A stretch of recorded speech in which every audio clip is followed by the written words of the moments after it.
Hello and welcome to Life Under Lockdown. Today we're in Bedford. Well, I'm not in Bedford, but Samuel Baker, the founder of Catholic Man UK, is in Bedford, and he's on Life Under Lockdown to chat to us about Catholic Man UK. So welcome, Samuel. Thanks for having me on, and it's a real pleasure to talk with you because we've messaged over weeks and have been talking about meeting up, and it's an absolute delight to actually be having a chat with you virtually, face to face. Yeah, likewise. I know I've used this pandemic to actually meet so many people that I've really had wanted to meet before. It's just so much easier with a click of a button as opposed to jumping on a train or a plane. So hopefully there's. And why didn't we do this before? Exactly. So you founded Catholic Man a few years ago. What was the sort of inspiration behind that? Mainly because I felt that I was the only Catholic man that there ever was. No, it's more about going to mass, going to church and looking around. And this was a particular time when I was newly married and we had young kids. And it did feel like I was the only man, at least my age and in my circumstances, young family, going to mass and looking around. There were either no men or they were a good 30 years older than me, other than the priest. That, of course, wasn't true because there were guys there, and it was a matter of actually going up to them and saying, hey, should we meet up and go for a drink? And it almost felt a little bit secretive, a little bit covert, you're another man who goes to church. Come on, let's go for a drink and talk about it. Are you just as normal as me? And that was where it started, and it began with my parish Catholic men's group.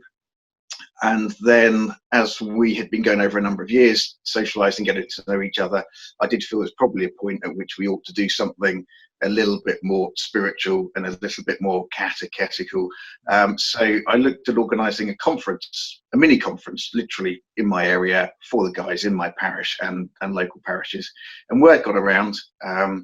And James Letherland, who helps me run Catholic Man UK, a good long-standing friend of mine who lives Northampton way, so a little bit further out, he came and helped me. And from there, we thought, well, this looks good. This worked. This was successful. We had about 30 guys turn up to this conference on masculinity and men's, I'm loath to say issues, there's not issues, but men in the church. So about 30 guys turned up and this was good. We thought, excellent, this could be something. And so we ran it from there. And have done 3 conferences since. And do you notice that there's a growth in your group? Do you think that you're seeing a wider range of men coming different ages as well? There has been a growth. We're talking about online now because we set up an online Facebook members group for Catholic men in the UK. And so there's a slight difference between the number of guys that come physically and meet up still at the pub local to us in Bedford. And those online, and that's grown. It almost feels exponential because we're up over 1,200 members now, and as new members join, they're inviting their friends and relations who are Catholic, and we're getting about, on average, let's say 15 a week at the moment, and since lockdown that's increased from maybe 6 to 8 members a week signing up. And men, let's say, cross the spectrum. Sorry, you're going to ask a question. No, I just always interrupt people. That's what I do. Continue. So yeah, men right across the spectrum. I suppose you'd say, well, what is that spectrum? We have men who have been long-standing cradle Catholics, always loved the faith. It's always taken the faith seriously. Who are glad to meet up with other guys. Then we have guys who are coming back to the faith. Some of them after some real departures, some who've told their stories about, dabbling with the occult and Satanism and who've come back. And guys who are finding us afresh, who are not Catholic, they might be Christian, they might not even be particularly religious. We've even had someone from the Muslim community who's approached us with interest. So lots of guys, young, old. And if I look at the Facebook stats for age group, the sort of 25 to 35 age group is the biggest age group, followed by the sort of 35 to 45. So that's the largest chunk of guys, married, single. More priests are joining the group, which is excellent. I've always wanted that, that the priests and the laymen join together in fraternity. not necessarily on equal footing, because that's not quite how it is in Catholicism, but that as men we come together equally to share time and resources. And a lot of people do share their resources online, their knowledge of the faith. It's great. It's interesting, absolutely interesting to me, because I think, you know, we ourselves as young Catholic men, Brian and myself, we notice the same trend in our parish. We don't see many men my age. You know, I'm 29. I can think of maybe one or two more who are around that age. A mere child. Well, I certainly don't feel it, but, you know, I suppose relatively speaking, yes, I suppose we're quite young. I'm joking. That beard suits you, and it's very, very masculine, very manly. But I just think, you know, you really are touching upon something here which is needed, because I think the church is a family. Now, what I find is when we talk about these issues on our page, we get the responses from people who, let's put it bluntly, come from a feminist point of view, and they think that for a long, long time the church has been far too masculine, and maybe perhaps that word masculinity is a trigger, because they might think of toxic masculinity. That's one of the words that might come up in speech nowadays. But obviously, you know, you don't share that view. We are complementary. We're men and women.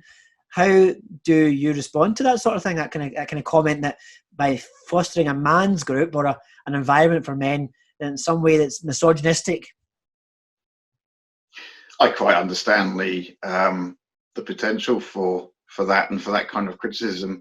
I think it's why I prefer to focus on fatherhood as the key to understanding what we're trying to do as men, and what men should be sort of leading towards. That fatherhood really is the whole point and reason for us understanding our masculinity.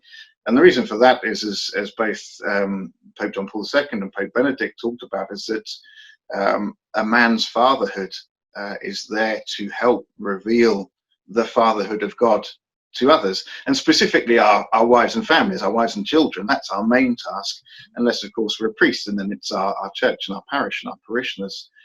But our role is as fathers to be, as someone, I think Devin Shard writes in his book, Show Us the Father, that we are the hands of God the Father, that otherwise his children wouldn't feel, with the heart of God the Father, that otherwise his children wouldn't know and love. And if you think of of Saint Joseph, who God chose to be the foster father of Jesus, through Saint Joseph and the manhood of Saint Joseph, Jesus came to know in a human way who God the Father was, and that is our task. That's our task as men. So either you are, as a man, in a position of being a father, or you are in training to be a father. You're either training as a seminarian, or you're preparing yourself, or hopefully your father is helping you to prepare for marriage and fatherhood later on down the line. So just to bring it back to your point about whether we are putting ourselves in a position of privilege as men in the church, and the flip side could always be that we are complaining too much as men, that we're being left out and poor us. I think I'd rather avoid those two arguments by saying, no, our primary task is to understand fatherhood, and this is how we're doing it. This is a medium through which we're doing it in this modern day and age, when we can use social media to join up. Secondary to that is that in order to understand fatherhood, you've actually got to track back first of all and understand sonship. First of all, that we are first and foremost sons of the Father, and it's the fatherhood of God that we're representing, and therefore we need to understand who the Father is. It's very cyclical. Our own fathers need to bring us to understand who God the Father is, so that we can understand sonship. And when we truly understand who we are as sons, that gives us a whole other outlook on life. It's interesting, isn't it, when Jesus was given his mission, before he actually went out on his mission at his baptism, he was told, this is my son, the beloved. So before we can do anything of let's say real value spiritually, we need to understand who we are as sons, and who is our Father. And once we understand who our Father is, and with that power behind us, we can step out into our roles as fathers. That's even not the next step, though. The next step is brotherhood. because I think an understanding of our sonship also helps us to understand that we're on the same level and a level playing field as every other man in particular, but every other human being, that we're all children of God. Therefore, he is my brother, she is my sister, she is neither any better or any worse than I am. In fact, I need to treat him and her with great value and great love and great kindness, because they are my siblings. So you understand sonship, and then you understand brotherhood as a man, and then you move on to being a husband and understanding what it means to be a spouse. And I've learned a lot about being a man by needing to love my wife, the woman. And it's in fact she in the end who endows fatherhood, or me with fatherhood, because she produces my children for me, and it's through the wife that I become the father.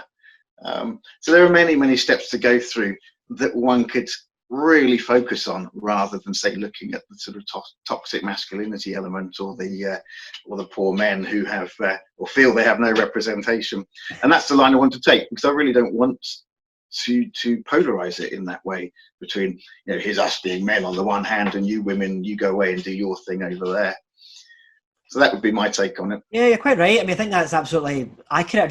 That was just something, it was on my mind when we post anything on this topic. That's the sort of thing you get. Interestingly, I am, a member of Catholic Man UK group. I see people posting on it, see the topics. Very interesting. It's a good space for men to discuss, the spiritual life with other men. And, some things are private there for other men that discuss, which is great, really, really spiritually useful for that. Do you think over the course of this lockdown you've seen the conversation change slightly, or change at all? Whether it's been the lockdown that's changed it, I don't know. Quite possibly, and it might just be a spin-off from the fact that we do have more men joining. There is a danger, isn't there? And I'm sure you've seen this. That conversation can become quite divisive and quite polarized. And there are a number of topics and issues that I do ask the men to steer clear of, because it's, for new members joining, they can see these long threads where men are really going at each other hammer and tongs. The criticism has come back to me, though, that isn't it manly to take part in debate, robust debate? And there is a fine line between debate being robust and being downright rude to people, and we've had to stop debate. We have moved it across to what we call our discussion forum, where I've said, guys, get on that discussion forum, say what you like, don't come crying to me if someone upsets you, because that's what the discussion forum is about. The Catholic Man UK members group does welcome many new men new to the faith, men returning to the faith, and I really want it to be a space. Actually, space takes on a negative connotation sometimes these days. That safe space. It's not that. I want it to be welcoming for men to come and go, oh, this looks a good group, and this is useful. This is where I can find some friendships and find, as you say, some useful information. But I think over the weeks, as people have understood that and have really taken that to heart, they have worked very hard about self-moderating, as it were, their conversation, their discussions. And some people will go, hang on a minute, guys, don't you think this is better moved across the discussion forum, so that we can carry on our debate over there? But just getting back to your question, a lot of men are coming on asking some really good questions. Today, for example, a question about what do I do with my old rosaries or my old palms from Palm Sunday, and people can come on with some really useful information to help. And I think at that level, that's very, very helpful. Many men come back to me, often privately, and go, this is great. This is a different type of group. This is well moderated. This makes me feel as if I'm welcome, because on other groups, maybe they've been really put off by the level of combative interaction that goes there. That's one thing I've noticed from the Catholic Man group, being a part of it. I don't post too much on it, but I'm certainly aware of everything that's posted and what people are saying. I've found great information from it, great comfort from it. And you are saying, what you're saying is correct, and it does feel very welcoming and very open, without using that word space, which we're going to try and avoid. But it does feel like a sort of area, if you can call it that, where you can discuss in a positive environment about issues, problems, but also questions, advice, and even just mutual support. It really is unique, and that's why I really wanted to chat to you about this and see how it was developing, because it's an interesting topic today. I don't know about you, but during lockdown, it just feels like that we are, in some ways, I feel a bit useless in some ways, because it's kind of going counterintuitive to what it is to be a man in some ways, that you have to stay indoors and not do anything. But that is the way we're going to beat the COVID-19, by staying indoors. But in some ways, you feel like there's a kind of pull between activity and then not doing anything. So I don't know how you feel about that. It is an interesting one, and I was struck by listening to Father Lawrence yesterday on this show of yours, and it was a very good interview. I thoroughly enjoyed it, and him talking about that life wasn't too much different for them as Dominicans, as brothers, not entirely in enclosed order, obviously, but spending time together and spending time dedicated to the routines of their particular daily life, the prayer, the work, the writing, the reading. And for me and my family, I've got 4 children, it's felt almost something similar. And I think you then really get some understanding of what is meant by the domestic church. And although we get up later in the morning, and have done in lockdown, we begin our morning with prayer from the Liturgy of Hours. We do the mid-morning prayer. Then they have a list of chores to do, which they do the chores that they prefer to do. They don't necessarily like doing them, but one prefers to to clean the bathroom, and the other prefers to do the ironing, and so on and so forth. And so they do those regular chores. They've got schoolwork to do that their schools are sending through, and then there's time for their leisure and their exercise and so on. And you do sense how routine keeps you sane. It's not just about being forced to do something you don't like, but there is a sanity about the ebb and flow of work and prayer and exercise. And who has to lead that? Well, primarily the father. If the father is around in the household, and thank God, my family is holding together in that regard, and there are many families where it's not. And I hold them in my prayers too, because it must be a nightmare for those families. But it is the task of the father, particularly, to be leading the family in that direction. And I know that it can be very easy to step back and go, all right, kids, get up when you like and do what you want. And if they did, they'd be on the TV screen or the phones all day. That would be their default action. So we are keeping ourselves occupied. But it has to be also a case of, right, what do we need to do next? What jobs are there to do next? What have you got that you can get out of your toy cupboard? Or, jigsaw puzzles are coming back out again. I'm finding my boys are working with me in the garden more. They've gone out into the fields to build a den. My girls are loving it. They go out and exercise together. We've got a school close by with a running track, and they get out on that, the only people there, and do it. So I haven't found it too much of an issue, either from a father's point of view or from a masculine point of view, because I'm still here within my home, my domestic church, leading my children. My wife, perhaps fortunately for our relationship, is able to work in an empty office.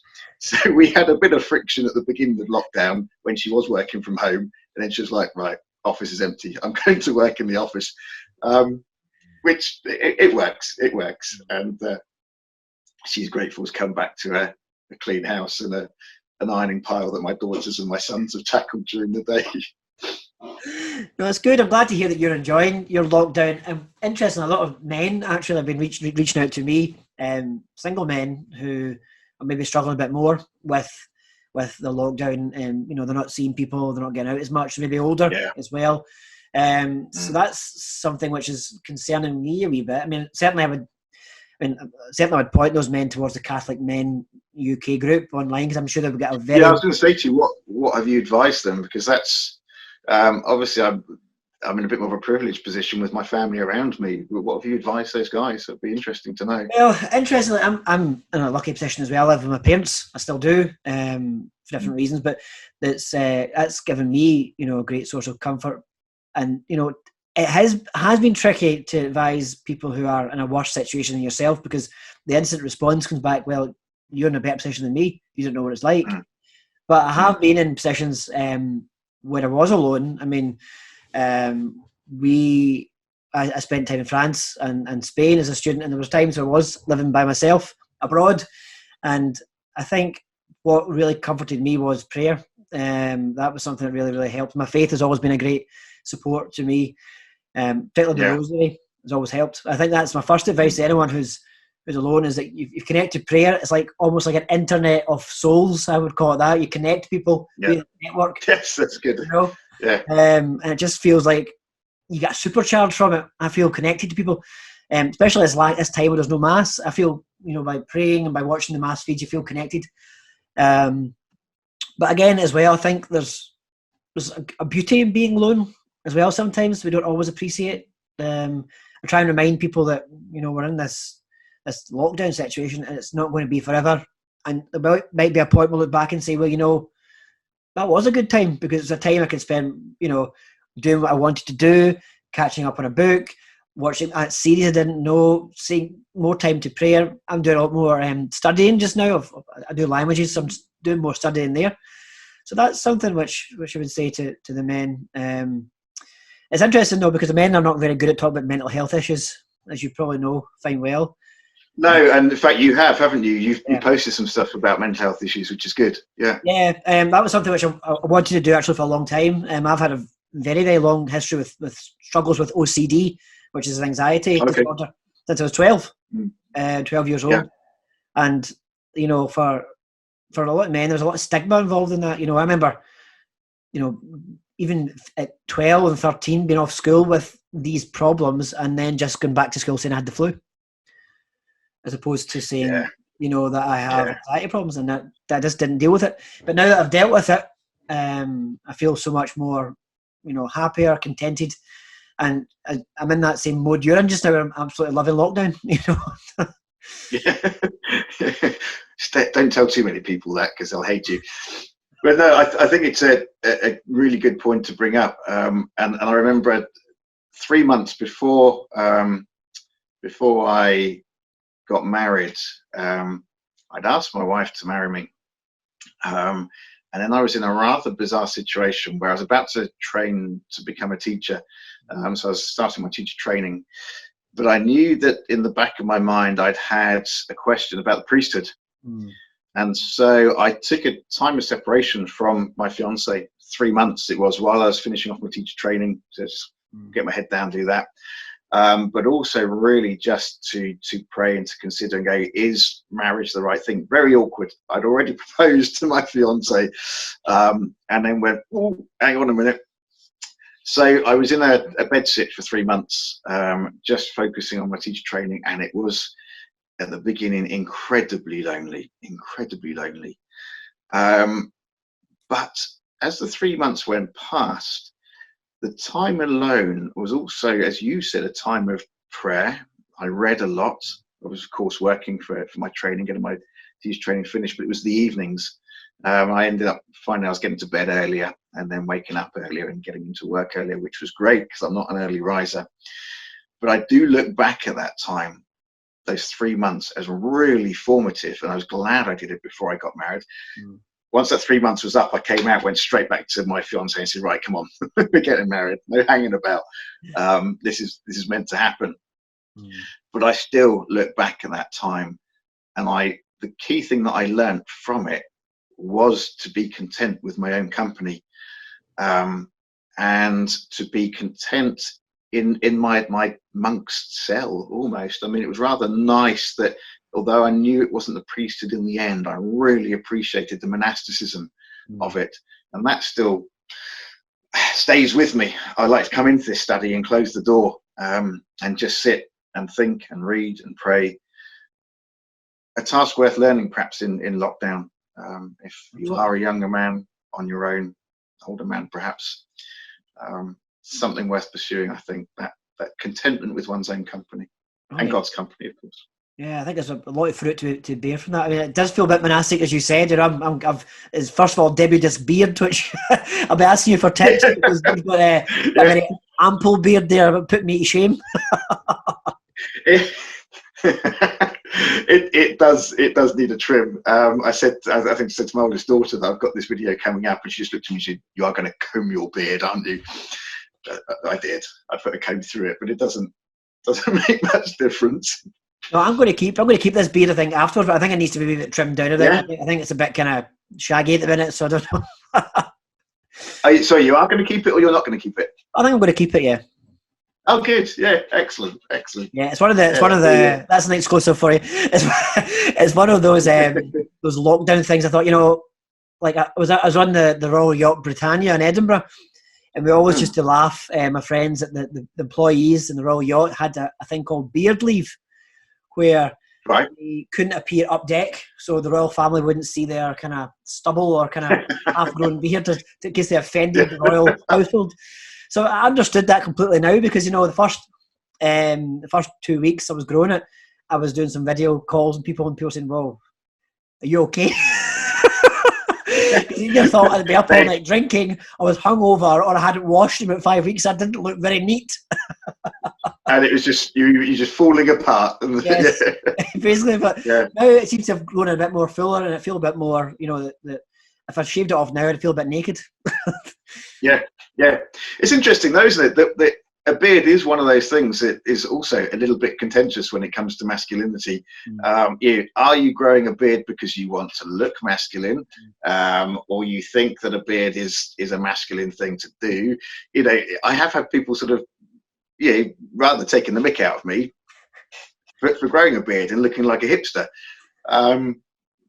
I tell them I've got a weak chin. If I didn't have this beard, you just wouldn't even see anything here.